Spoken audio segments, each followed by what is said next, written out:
โอเคเนาะสำหรับภาษาอังกฤษห้องม.2 อาทิตย์ที่ 3 นี้เนาะอยู่ในอาทิตย์นี้เราจะได้เรียน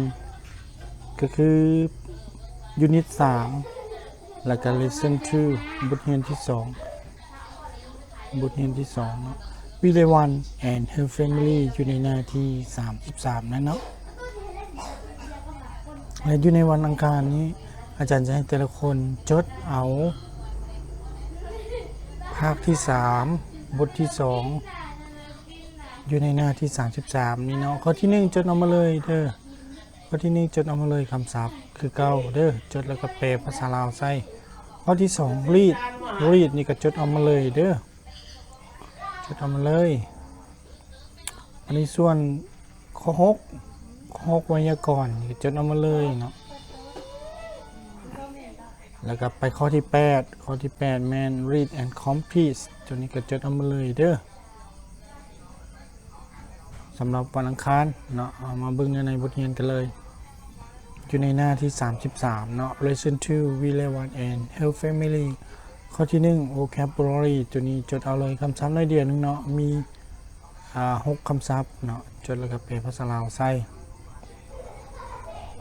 ส่วนข้อที่ 2 นี่จะเป็นบทอ่านเนาะข้อที่ 2 นี้เนาะข้อที่ 2 นี่เป็นบทอ่านแม่นบอก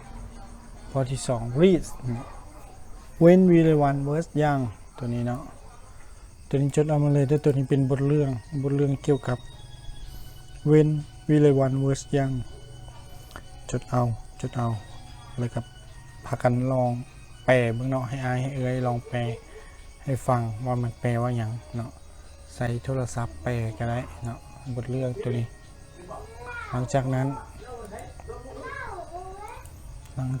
นไปข้อที่ 6ข้อที่ 3 นี้บทจดเนาะอาจารย์อธิบายคืนข้อที่ 3ไปข้อที่ 6บัดข้อที่ 6ไวยากรณ์เกี่ยวกับsome irregular verb เนาะ irregular verb ก็คือ verb ที่มีการเปลี่ยนแปลงรูปร่างเวลาเปลี่ยนจากกริยาทรงที่ 1ไปเป็นทรงที่ 2ยกตัวอย่างเนาะเห็นบ่นี่มันจะเขียนต่างกันโลดนี่เนาะอันนี้เพิ่นฮ้องว่า irregular verb ที่เราจะได้เรียนอยู่ในบทนี้เนาะจดเอามาเลยเด้อจดแล้วก็แต่ละคนลองไปแปลเบิ่งยกตัวอย่างว่าตัวที่ 1นี่มันแปลว่าหยังตัวที่ 2แปลว่าหยังตัวที่ 3แปลว่าหยังจนฮอดตัวสุดท้ายพุ่นแหละเนาะและต่อไปแม่นข้อที่8เนาะข้อที่ 8นี่ก็จะเป็นตัวนี้ read and complete เนาะตัวนี้ให้อ่านแล้วก็ตึม complete คำศัพท์อยู่ในบล็อกนี้เข้าไปเนาะว่าแต่ละอันมันตึมอย่างไส้ลองตึมเบิ่งจดออกมาแล้วก็ตึมใส่เฮ็ดไปเนาะไปฮอดอาจารย์จะไปกวดเด้อวันนี้สำหรับวันพุธชั่วโมงวันพุธภาษาอังกฤษเนาะเราจะไปภาคที่ 3 ของบทที่ 3นะอยู่ในหน้าที่ 36ตัวนี้ก็จะจดเอาข้อที่อาจารย์จะให้จดจะมีข้อ 1 ข้อ 3 ข้อ 7 ข้อ 8เนาะโมนี้มันจดเอามาเลยเนาะ1 3 7 8มาเบิ่งรายละเอียดนำกัน1 3 7 8อยู่ในหน้าที่ 36เด้ออยู่ในเพิ่มแบบเรียนเฮาข้อที่ 1เนาะvocab จดเอามาเลยคือ9 vocab 1ข้อ 2บ่เอาเนาะไปข้อที่ 3เป็น practice ตัวนี้ก็จดออกมาเนาะจดออกมาเมื่อเลยนี่ practice ลองเบิ่งนี่เนาะอาจารย์มีเวลาอาจารย์สิเฮ็ดวิดีโอเกี่ยวกับการสอนแต่ละข้อให้เนาะแต่ว่าแนะนำบนจดก่อนเพราะช่วงนี้อาจารย์เรียกหลายเนาะ1 3 7 8แม่นบ่เมื่อกี้นี้เนาะ1 3 7แล้วก็8แล้วข้อ 3กลับไปข้อ 7อยู่ในหน้าที่ 39เนาะตัวนี้ก็จะจดเอามาเลยตัวนี้เนาะเพิ่นว่า put the letter in the correct order เนาะตัวนี้ก็เขียนออกมาหลังจากจดออกมาอยู่ในข้อที่ 7นี้แล้ว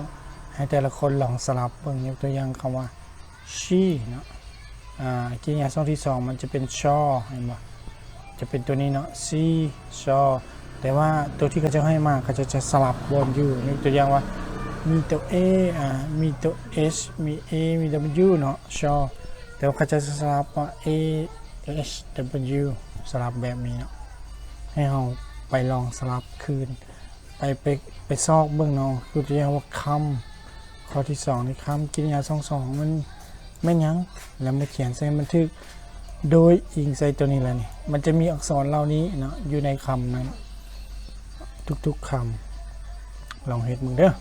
จนฮอดข้อที่10ข้อที่8คือการข้อที่8จะเป็นการจับคู่เนาะจับคู่ match กันเนาะ match ระหว่าง A กับ B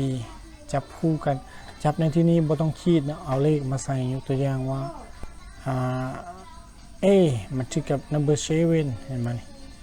A มันถือกับ number 7เนาะB มันถือกับ number 15นี่เนาะ bring เห็นบ่แล้วก็เอาเลขมาเรียงใส่ลองเฮ็ดเบิ่งเด้ออันนี้เป็นบทเรียนอาทิตย์นี้อาทิตย์ที่3แต่ละคนบ่เข้าใจบ่ได้ละถามคอมเมนต์อยู่ในวิดีโอนี้เนาะถามอาจารย์ตึมอันนี้เป็นวิดีโอแนะนำบอนจดบทเรียนไปแล้วอาจารย์จะกวดเพิ่มเนาะจะแนะนำเพิ่มเติมอยู่ในวิดีโอต่อไปจดให้มันแล้วเด้อ